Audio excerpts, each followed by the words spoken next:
जय श्री कृष्णा, जय अम्बे, सभी को नमस्कार। Understand tension. टेंशन को हम चिंता कहते और ये क्या करते, मूड को सत्यानाश कर डालते। हमारा जो काम करने का मूड है, जो भी टाइप का उत्साह उमंग, उसको खत्म कर डालते। बोले चिंता से चतुराई घटे, घटे रूप गुण ज्ञान। तो चिंता से क्या होता है, पूरा मूड जो काम करने का है, आनंद का, जिंदगी का मजा, ये खत्म हो जाता है। देन अननेसेसरी थॉट्स, गलत गलत विचार आते हैं। चिंता का मतलब क्या है, उसको समझेंगे ना, तो जो नहीं है वो भी सोचते रहते हैं। अभी कुछ लोग मीटिंग में जाने के पहले ही सोचते, वो रिबेट मांग लेगा तो, वो नहीं मिलेगा तो, वो म्यूचुअल फंड का ऑब्जेक्शन लेगा तो। आप सोचना, तो हम जाने के पहले, मिलने के पहले ऐसा सोचते कि नहीं? अभी टेंशन क्या क्या है, पार्टी मिलेगा कि नहीं, फिर पार्टी लेगा कि नहीं, पार्टी समझेगा कि नहीं, पार्टी रिबेट मांगेगा कि नहीं, फिर पार्टी को पॉलिसी मिलेगी कि नहीं, पार्टी को एक्स्ट्रा लगेगा कि नहीं लगेगा। मैं मुझे बचपन में, देखिए, कभी कभी हम कुछ सुन लेते और उसको पकड़ लेते, नेगेटिव थॉट्स आते, और नेगेटिव थॉट्स को हम अटका नहीं पा रहे। फिर रेफरेंस मिलेगा कि नहीं, उसका टेंशन होता है। तो पार्टी को मिलने के जाने के पहले मैं आपको एक मेरी लाइफ की छोटी सी घटना बताता हूँ। मैं जब 10-11 साल का था और मेरे घर पे ज्योतिष आए थे, और माने हुए ज्योतिष, प्रखर ज्योतिष, मतलब उनके बारे में कहा जाता है इनको ज्योतिष अच्छा देखना आता है। वो जनरली जो देखते हैं, जो बोलते सही हो। मैं छोटा था, मेरी मम्मी ने मेरा जन्माक्षर उनको दिखाया। मैं बाजू में मैं उनको सुन नहीं रहा था, लेकिन बाजू में बैठे बैठे हमको सुनाई तो देता है। तो बाजू में बैठा था, उनकी बातों में इंटरेस्ट नहीं था, लेकिन वो क्या चल रहा है, वो बैठे बैठे थोड़ा ये भी चल रहा था। उन्होंने बातों बातों में मेरी मम्मी को बोला कि दीपक को संतान योग नहीं। ये सुन लिया, छोटा सा बच्चा था मैं, 10-11 साल का। अच्छा, मुझे ये टेंशन नहीं था कि संतान नहीं होगा तो क्या होगा, वो टेंशन नहीं था। लेकिन मैंने सोचा कि मैं जिससे शादी करूंगा, वो लड़की, उनके मायके वाले, वो क्या चाहते होंगे कि पहले साल में संतान हो जाए, दूसरे साल में संतान हो जाए, तीसरे साल में संतान हो जाए, चौथे साल में हो जाए। मतलब जितना जल्दी हर लड़की के माँ बाप, हर लड़की के मायके वाले ये सोचते हैं कि हमारे यहाँ गुड न्यूज आवे, और इनके हिसाब से कोई यही नहीं था।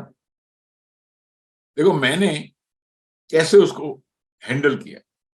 तो मैं सोचा इससे अच्छा है शादी नहीं करना। मेरी पर्सनल बात कर, शादी नहीं करेंगे तो बच्चे होने का टेंशन नहीं, किसी की लड़की की लाइफ क्यों मैं बर्बाद करूं, ये मेरे दिमाग में चल रहा था। और 90% बेचारे से आते थे, शादी नहीं करना, शादी नहीं करना, शादी नहीं करना। लेकिन अभी हमारे दिल में कुछ बात है ना, तो हम किसको पूछते हैं तो पता चलता है। तो एक दिन मैं ट्रैवल में था, और मेरे अंकल, मेरे सगे चाचा, जो मौसा भी लगते मेरे साथ में थे, और वो उम्र में उनका मेरा फासला 5-6 साल का ही है। तो हमेशा थोड़ा एक कंफर्ट रहता ना, बड़ी उम्र है तो थोड़ा हम लोग कुछ भी पूछ नहीं सकते।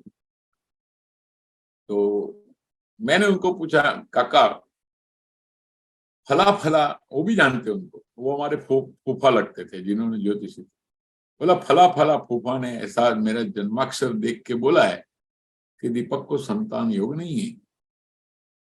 तो शादी करके किसी की लाइफ बगाड़ना, किसी की लड़की को ये लांछन लगाना कि इसको संतान नहीं हुआ, उससे तो अच्छा है कि कुंवारे रह जाओ। तो आपको क्या लगता है, शादी करूं तो संतान होगा कि नहीं?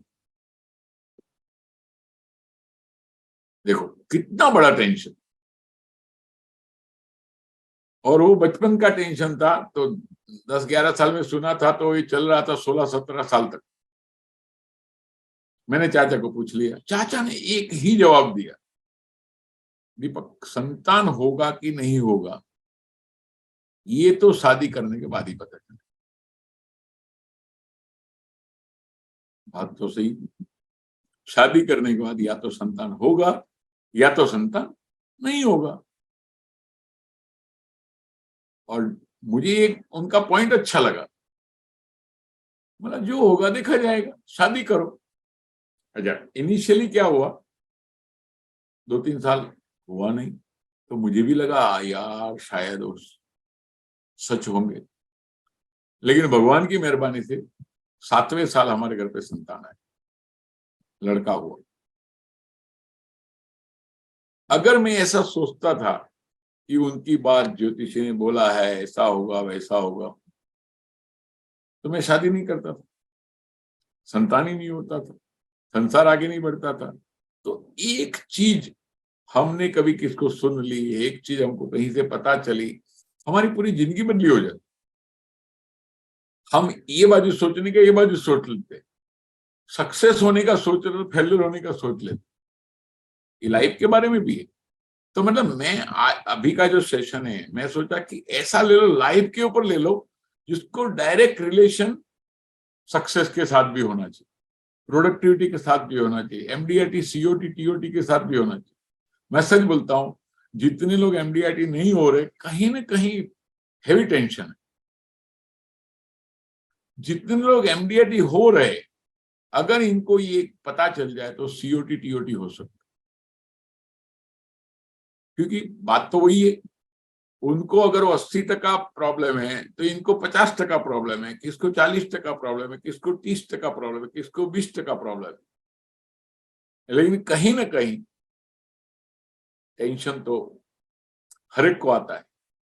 और आने के बाद देखो मैं ये नहीं बोलता टेंशन आता है, परिस्थिति, एक्चुअली परिस्थिति आती है।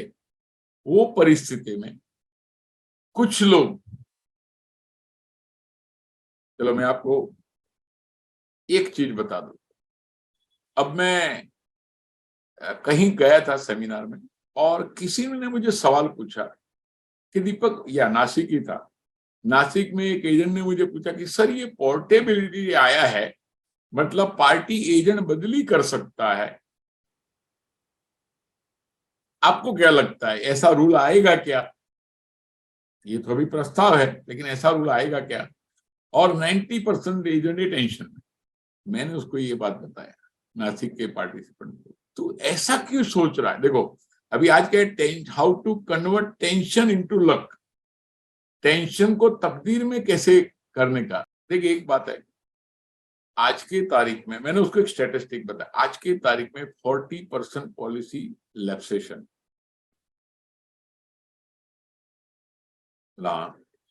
मैंने उसको बताया तो कितनी पुरानी पॉलिसी को तू सर्विस दे रहा है, मतलब तुम्हारे पास हो, तुम्हारी एजेंसी में नहीं है। अच्छा आप लोग भी बताओ, आपका एक रेशियो बताओ कि आगे का एजेंट टर्मिनेट हो गया, आगे का एजेंट नहीं है, आगे का एजेंट सर्विस नहीं दे रहा है, और आप उसको सर्विस दे रहे हो।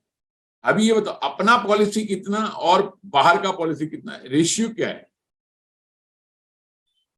आप सर्विस दे रहे हो और कमीशन नहीं मिल रहा है, वो कितनी पॉलिसी, और आप सर्विस दे रहे हो आपको कमीशन मिल रहा है, आपने बेची हुई पॉलिसी, दोनों का रेशियो कितना, ये बताओ जरा।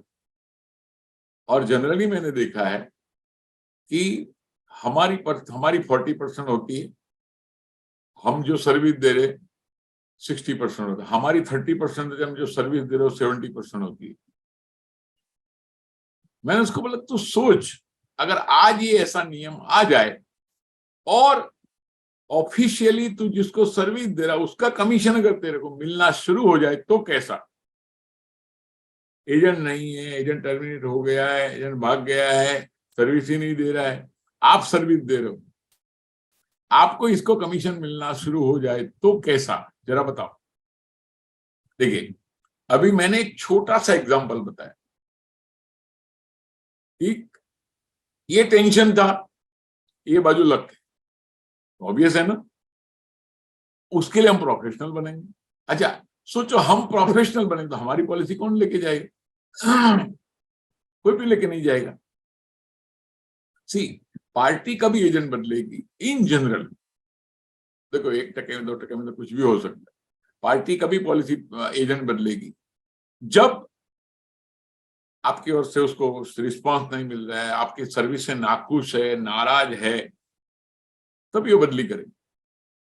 तो हो सकता है कि जो लोग आईआरडी में बैठे हैं उनको भी पता हो कि यार 40% पॉलिसी बंद है, हो सकता है इसको अगर एजेंसी चेंज किया गया तो जो लोगों ने छोड़ दिया है, और एजेंसी का भी ऐसा ही है, आपको पता होगा कि 100% टर्मिनेशन रेशियो है एजेंट का। टेंशन लेने के बदले में हर एक को अच्छी सर्विस देना शुरू करना पड़ेगा। सच बताओ, ये टेंशन आया और कन्वर्ट क्या हुआ, लक में कन्वर्ट हुआ कि नहीं? लेकिन एक सोच है, देखो ये सोच, आज मैंने आपको डिफरेंट सोच दी, कुछ लोग को पता होगा, लेकिन मैंने आज डिफरेंट सोच दी, मतलब ऐसा सोचो कि ऐसा रूल जल्दी आवे यार। और देखो, कोई भी आदमी कब रूल बनाएगा तो बेटरमेंट के लिए ही बनाना पड़ेगा 90%। तो कुछ रूल आते हैं तो हमें मजबूत बना, मैंने हमेशा देखा आपत्ति आती है तो हमें मजबूत बनाने के लिए आती है।